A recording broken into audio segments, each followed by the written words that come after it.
Welcome back to Flying Wombat TV, the brewery where it's all about making fun and creative styles of beer with biotechnology and science involved. Today we are doing another tasting roundtable, but this time it is on the pale ale that we brewed along with you guys and the recipe that we released for you guys to brew with us. So, I'm excited. Let's get cracking. I guess before we take our gulp, we're going to do the beer justice and try and give you guys an honest review. Because, you know, no bias at all.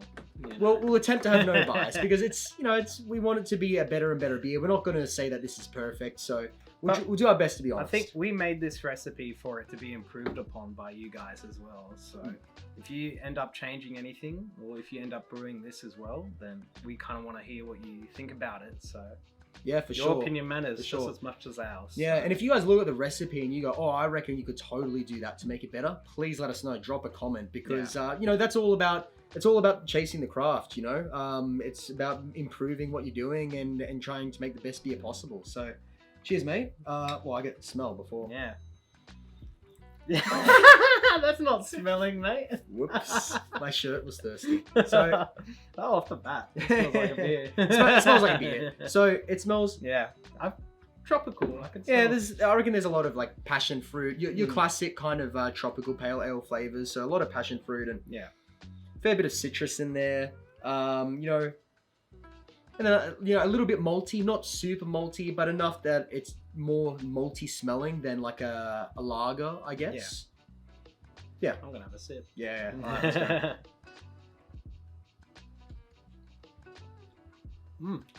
It's good. It's good. Okay. Yeah, it's good. It's good. That's my first taste. So you tasting? Admittedly, I made a mistake the other day and I poured beer from the wrong tap. I was trying to keep myself having a first impression for this, and I poured beers from the wrong tap, and I didn't realize that I already drank it. But I did my best to make myself tipsy that day so that I would forget what it tasted like. So that's all for you guys. It's pretty solid. This is pretty solid taste. It is. It is. So I guess I can go first. First impressions. I guess first flavors and everything. Like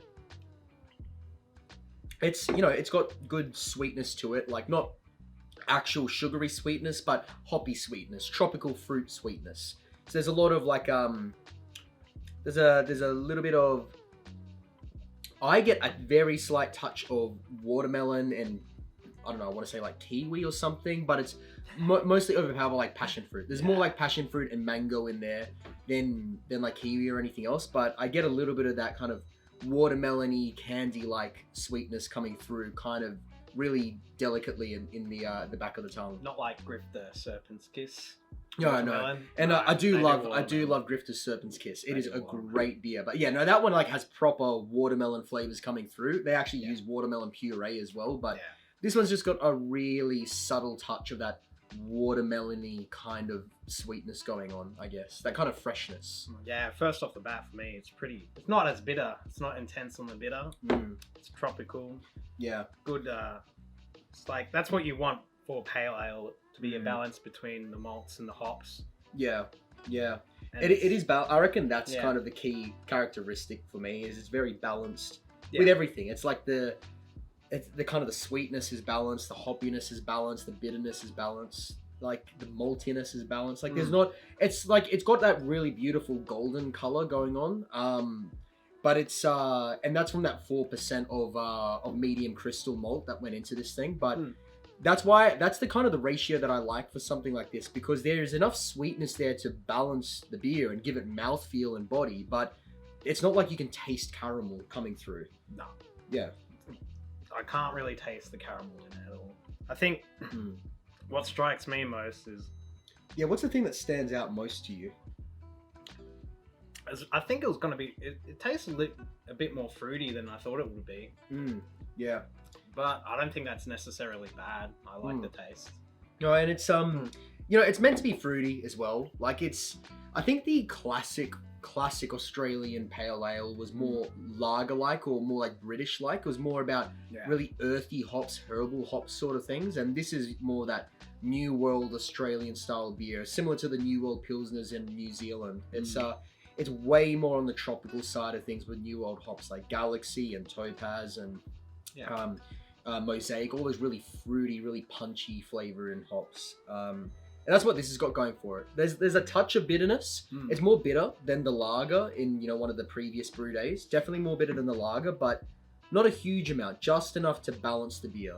So I like that. I prefer my pale ales less bitter. If I'm gonna have a West Coast IPA, I want it to be really bitter, but I'd like my pale ales on the less bitter side, so it's more sessionable. Yeah, definitely something you can drink during the day. If it's a hot day, it'd be good.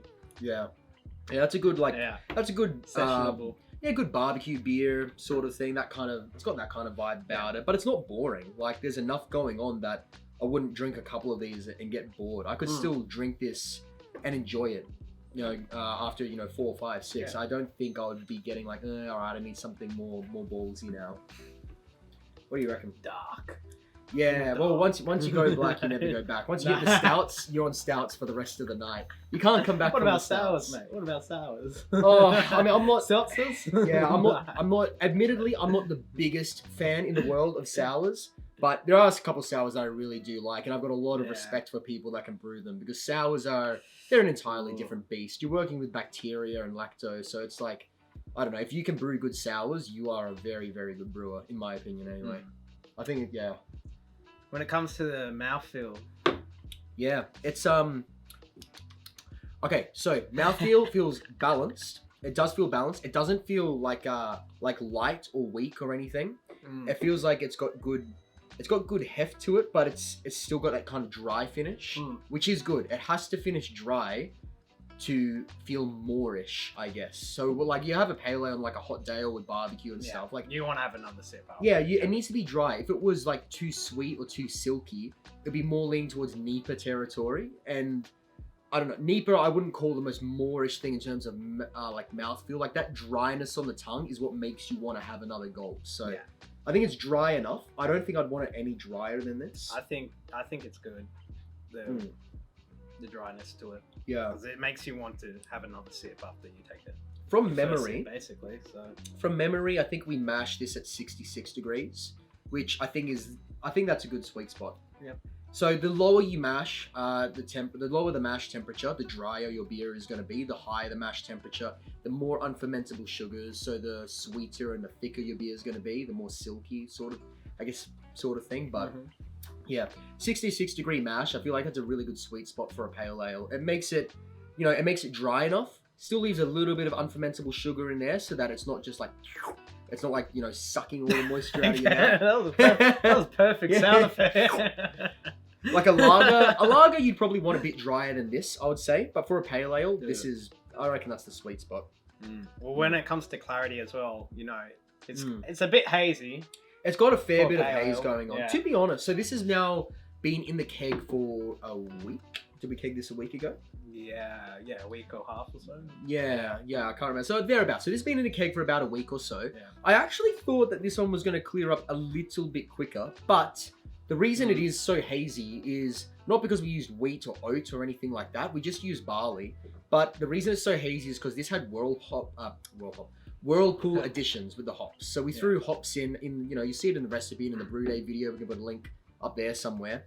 But we did Whirlpool additions with the hops. And, when you do a Whirlpool hop addition, it extracts a lot more oil out of the hops and it gives it that kind of haziness going on. So given enough time, this will clarify more. But like that being said, to be honest, I don't really care if it's clear or not. I don't think clarity has a big part on that.